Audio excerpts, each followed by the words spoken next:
So the politically irreproachable but militarily idiotic General Cartos's only idea was to pour as much shot as possible into the town.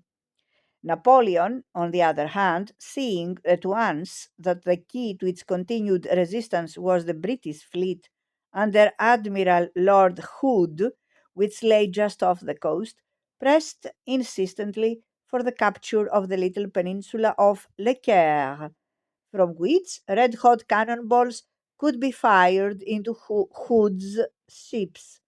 Finally, with the help of Saligetti, he obliged a grudging Carteau to give his permission. The first attempt on Le Coeur failed, as Carteau, furious at having been overruled, had released only 400 men for the task. Thanks largely to the influence of the newly promoted Major Bonaparte, the hopeless old general was dismissed in October. His successor, General Jacques-François Dugommier, who had joined the army at 13 and was another thoroughgoing professional, immediately recognized his subordinate's genius and backed him to the hilt.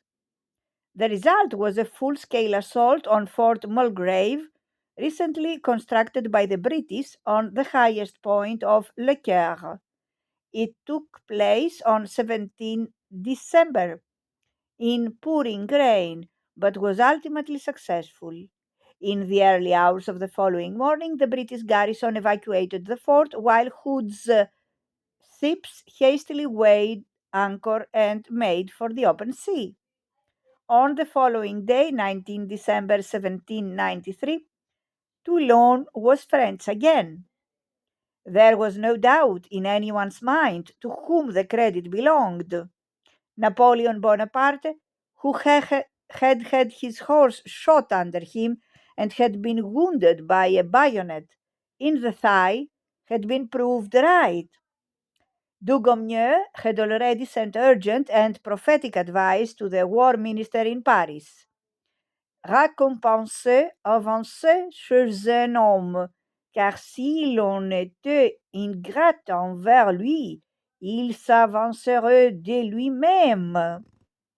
Reward this young man and promote him. For if his services are not recognized, he will promote himself. 3 days after the recovery of Toulon, he was appointed brigadier. He was just 24 years old.